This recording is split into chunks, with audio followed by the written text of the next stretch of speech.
সুপারি গাছের মাঝখানে ফেলাইলে এটা পোষাইবে? ওরা উপরে বিমে নদী দেখবো কোথায় হাজার হাজার বিল্ডিং আছে, অন্তত কয়েকশো বিল্ডিং আছে ওইখানে ফেলে, ঠিক না? তাহলে ঢাকা শহর বিপজ্জনক, চিটাগাং শহর, আপনাদের লক্ষ্মীপুর শহর, সব পৃথিবীর সব শহর এখন মহাবিপদে আছে। পরমাণু যুদ্ধ হবেই সম্ভবত। আল্লাহ যে বললেন গোটা পৃথিবীর আকাশ কার্বন ধোঁয়ায়, কালো ধোঁয়ায় ছেয়ে যাবে, এটা অ্যাটমিক যুদ্ধেরই ফল। এটা আইডিয়া আসতেছে। পরমাণু বোমা বিস্ফোরণ হলে বিল্ডিং, লোহা, লক্কর সব গলে ধুলিবালি হয়ে ম্যাগি রূপ নিয়ে আকাশে উঠে মানুষ মানুষ ধুলাবালি হয়ে আকাশে উঠে যাবে, কিছুর অস্তিত্ব থাকবে না। তো সেই যুদ্ধের কারণে হাদিসে আছে যে মুশরিকরা, শিরিককারীরা এক দল আরেক দলকে অগ্নি নিক্ষেপ করবে, আগুন নিক্ষেপ করবে। সেই অগ্নি নিক্ষেপে পৃথিবী লন্ডভন্ড হয়ে যাবে। সেই ঘটনাটা খুব সম্ভব। এই আয়াতটাই তো পরমাণু যুদ্ধের কথাই তো বলছে।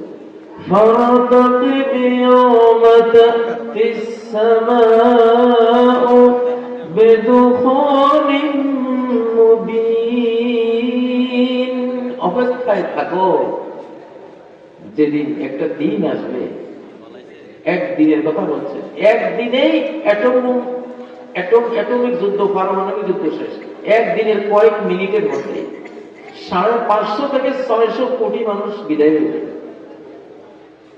কত কোটি? 600 কোটি মানুষ বিদায় হয়ে যাবে। গোটা মানব জাতির 3 ভাগের 2 ভাগ চলে যাবে। হাদিসে আছে লা ইয়াখরুজুল মাহদি হাত্তা ইউকতালা সুলুস ওয়া ইয়াবকা সুলুস ওয়া ইয়ামুত সুলুস।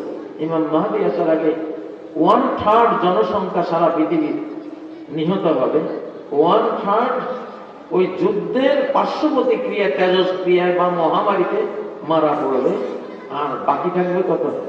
1/3, 1 ভাগ। 3 ভাগের 1 ভাগ থাকবে, 2 ভাগ মারা পড়বে। যুদ্ধটা হবে একদিনে শেষ, বছর লাগবে না।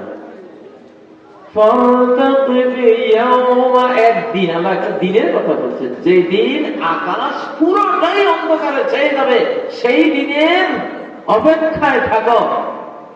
কিন্তু সেখানে একটা অলৌকিক ঘটনা ঘটবে। যার ঈমান আছে তার জ্বর আর সর্দি হবে, জুকাম, আসাবাহু মিসলুজ জুকাম। ঈমানের বরকত, ঈমান এতটা পরমাণু প্রতিরোধী, আযাব প্রতিরোধী, পানিশমেন্ট প্রটেক্টর, মানে আল্লাহর আযাব প্রতিরোধী একটা সিস্টেম হলো মানুষের ঈমান, ঈমানদারের ঈমান।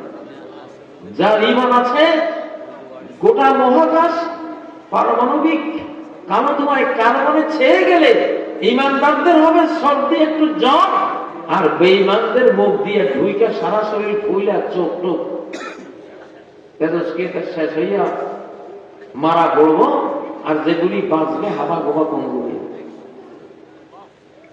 বেঈমানদের অবস্থা এই। সেই দিনটা কিন্তু দূরে নাই। এই জন্য আমাদের এই যুগে, কইলে তো আপনারা শুনতেন না, এই যুগে বিল্ডিং বানাইতে হবে মাটির নিচে। কোথায় কোথায়? মুসলমানরা একটাও বাঁচত না যদি মাটির উপরে শুধু বিল্ডিং থাকতো। ওরা প্রত্যেকটা বিল্ডিং এর নিচেও কয়েকশো ফিট ভিতরে গিয়া ওই দিকে বিল্ডিং বানাইতেছে, ঘর বাড়ি বানাইছে, সুড়ঙ্গ বানাইছে, যাতে করে ভিতরে গিয়ে বাঁচা যায়। তো এটা একটা আযাব আসতেছে। হয়তো আমি বলতেছি, বলতে বলতে দেখবেন 2026-এ ঘটে গেছে, হইতে পারে, হইতে পারে। আল্লাহ আমাদের রক্ষা করুন। চীন, তাইওয়ান থেকে শুরু হইতে পারে, দক্ষিণ কোরিয়া, উত্তর কোরিয়া থেকে শুরু হইতে পারে, ইরান থেকে শুরু হইতে পারে, ভারত পাকিস্তান থেকেও শুরু হতে পারে। فارتقب يوم السماء بدخان مبين এই দুখানে মুবিন খুল্লম খোলা কালো ধোঁয়ার অপেক্ষায় থাকুক। ওই বছর কোনো ফসল হবে না, ওই বছর কোনো ফসল হবে না। সূর্যের আলো হীনতার কারণে, তেজস্ক্রিয়তার কারণে। এই জন্য এখন টাউন নির্ভর ওই টাকা রুজি করার ব্যবস্থার চেয়ে গ্রামে জায়গা জমি থাকলে এগুলি আবাদ করা দরকার, পুকুরে মাছ চাষ করা দরকার, গাছ গাছালি লাগানো দরকার। এগুলি আগামী দিনের অর্থনীতি হবে ইনশাআল্লাহ। আচ্ছা, ওই যখন 40 দিনের ধোঁয়া আকাশ ছেয়ে ফেলবে, তখন দুনিয়ার সব বেঈমানরা কি বলবে? মানুষের কি অবস্থা হবে? আল্লাহ বলছেন সমগ্র মানব জাতিকে এটা ঢেকে ফেলবে, কেউ বাঁচবে না ওই ধোঁয়াতে,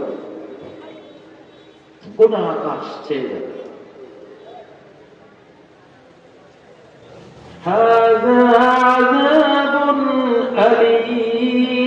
এটা বড় যন্ত্রণাদায়ক আছে কাফেরের জন্য। কার জন্য? বেঈমানের জন্য, মুনাফিকের জন্য, ইহুদি, নাসারা, বৌদ্ধ ইত্যাদি এইসব জাতির জন্য এটা বড় আযাব, এটা আসতেছে। আচ্ছা, এগুলি আল্লাহ তাআলা এমন সিস্টেম করবে, মানুষ নিজের বানানো অস্ত্রপাতি এগুলি ফেলাই দিবে আল্লাহর আযাবের সামনে করে, নিজের গুলি ফেলাই দিবে। ইমাম মাহদী যুদ্ধ করবেন তীর দিয়া, তলোয়ার দিয়া, বল্লম দিয়া, ঢাল, ঘোড়া, উট ইত্যাদি দিয়া। সেই যুগ আপনারা দেখবেন ইনশাআল্লাহ, ইনশাআল্লাহ। অতএব আমাদের এই যুগে এখন কোরআন ছাড়া বাঁচার কোনো উপায় নেই। যারা হাজার গুনাহ করেও বলে আমরা কি দোষ করলাম, আমরা কি দোষ করলাম, হালাল হারামের বাজ বিচার করার মতো কোনো ক্ষমতা তাদের অন্তরে বাকি নেই। টাকা হইলেই সে মনে করে হালাল। এটা কি চুরি, এটা কি ডাকাতি, এটা কি কোনো জবরদখল করার কোনো বাজ বিচার নেই। আছে না আমাদের সমাজে এরকম? মুসলমান সমাজে তো এরকম আছে না নাই? আছে না নাই?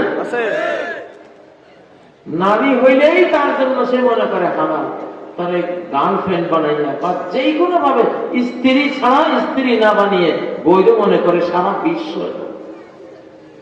শুধু বাংলাদেশ না, সারা বিশ্ব এখন নারী জাতিকে বৈধ মনে করে, ঠিক না? অথচ নারী জাতি হলো চিরস্থায়ী হারাম ইল্লা বিন নিকাহে, বিবাহ ছাড়া। বিবাহ ছাড়া নারী জাতি চিরস্থায়ী হারাম জিনিস। আল্লাহ তাআলা প্রচন্ড ঘৃণা করেন যারা একজন নারীকে বিবাহ ছাড়া নিজের সাথী বানায়। এগুলি সাফ করে ফেলবে। যেগুলি মনে করে যে মহিলা হইলে আমার জন্য বৈধ, স্ত্রী নাকি অস্ত্রী কোনো বাঁচ বিচার নাই, এই শ্রেণীটা পৃথিবীতে বাঁচবে না। আকাশ থেকে টার্গেট করে করে মারিয়ে দেবে আকাশ। যারা টাকা পাইলেই মনে করে যে আমার জন্য বৈধ, বাস খাইয়া ফেলা, এগুলি বাঁচবে না। গৃহস্থের আলুর বস্তার মধ্যে যখন কিছু আলু পচে যায়, তখন গৃহস্থরা এটা বুঝে যে পচা আলু সরাই না ফেললে আমার ভালো আলুগুলি কি নষ্ট হয়ে যাবে, পচে যাবে। তখন তাড়াতাড়ি বস্তা ঢাইলা বালুগুলিরে আলাদা করেন, পচাগুলি ফেলাই দেয়। আল্লাহ এখন এই কাজটা করবেন। এই এক্সাম্পলটাই দেখবেন একেবারে বাস্তব। অতএব এখন আর খারাপ থাকার কোন সুযোগ নাই।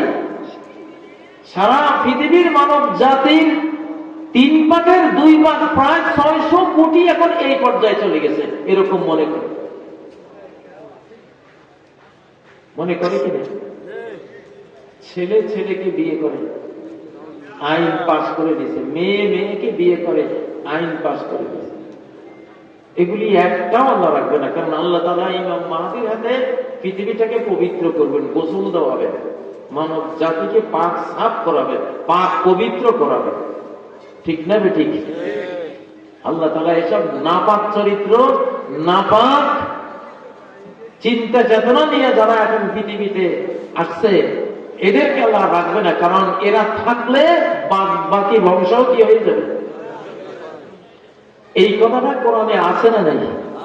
কোথায় আছে? সূরা নূহের মধ্যে, যেখানে হযরত নূহ দোয়া করেছেন, আল্লাহ এক টাকাও ছাড় দিয়েন না, এই বেঈমানরা আর একটা ঈমান আনবে না আপনি জানাইছেন, অতএব এগুলি রাখার দরকার নাই, সব বিদায় করে দেন।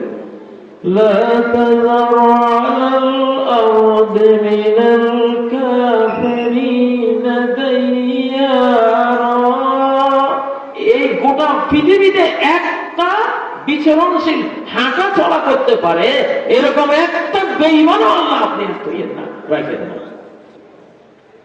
এরপরে আসল কথাটা কি, রাখলে কি হবে? ইন্নাকা ইনতাযারহুম ইউদিল্লু ইবাদাক, যদি আপনি রেখে দেন এদের কাউকে, তার কাজ হবে আপনার বাকি ভালো বান্দা বান্দিগুলিরে নষ্ট করে দেবে। পচা আলু, কি আলু? পচা আলু আছে কি এখানে? দুই একটা আছে। আমি কিন্তু 10 নম্বর মহাবিপদ সংকেত জানাই গেলাম, ময়ূর না। এইরকম পচা আলু প্রত্যেকের নামে নামে আকাশে পাথর অ্যালট হয়ে গেছে, বরাদ্দ হয়ে গেছে, শেষ জমানায় নাম দেয় এগুলি। যেমন কওমে লূত আলাইহিস সালামের জাতির মধ্যে যতগুলি অপরাধী ছিল প্রত্যেকের নামে একটা পাথর আকাশে বরাদ্দ করে এমন ভাবে মেরেছে আল্লাহ তাআলা, যার নামে যে পাথর বরাদ্দ সেই পাথর ডাইরেক্ট তার মাথায় এসে পড়ে, তাহলে দুনিয়া থেকে বিদায় করে। কম্পিউটারাইজড স্টোন, একবারে আরে মিয়া কম্পিউটার তুমি বানাইছে, আল্লাহর গোটা মহাবিশ্বটাই কম্পিউটারের চেয়েও সুপার কম্পিউটারের নিয়ন্ত্রণের চেয়েও আরো মারাত্মক নিয়ন্ত্রণ। এই কথা কোরআনে আছে না? প্রত্যেক অপরাধীর নামে একটা পাথর বরাদ্দ হয়, দুই জায়গায় আছে, সূরা হিজরে আছে, সূরা হুদে আছে। মুসাওয়ামাতান ইনদা রাব্বিক, মুসাওয়ামাতান বাই নেমড, একবারে নাম উল্লেখিত নামাঙ্কিত পাথর জালিমদের প্রত্যেকের জন্য আকাশে বরাদ্দ করা আছে। আমাদের এই দুনিয়ার মালিক আল্লাহ না? ওনার সালতানাত বিশ্বব্যাপী না? তবে ওনার সিংহাসন কোথায়? আকাশে। ওনার সোলজার কোথায়? সৈন্যবাহিনী, ফেরেশতা বাহিনী কোথায়? আকাশে। ওনার অস্ত্র ভান্ডার কোথায়? আকাশে। সূরা হুদে আল্লাহ বলেন, মুসাওয়ামাতান ইনদা রাব্বিক, তোমার রবের কাছে নামে নামে লেখা আছে পাথর, ওখান থেকে ছোট্ট চক্কের পলকে এসে মেরে দিবে। যেরকম লূত আলাইহিস সালামের একটা লোক বেঁচে ছিল পাথর থেকে, তার নাম আবু রিগাল।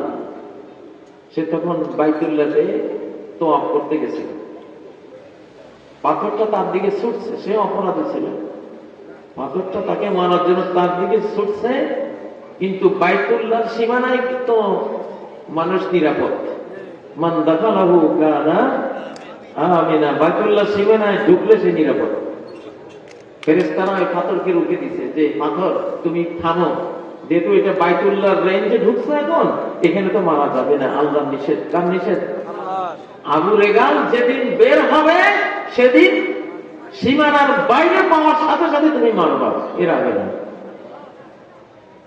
40 দিন পরে সে বের হয়েছে, বের হওয়ার সাথে সাথে আকাশ থেকে ওই পাথর এসে তার মাথা গড়িয়ে তার শেষ করে। আল্লাহ তাআলা পারেন কি না?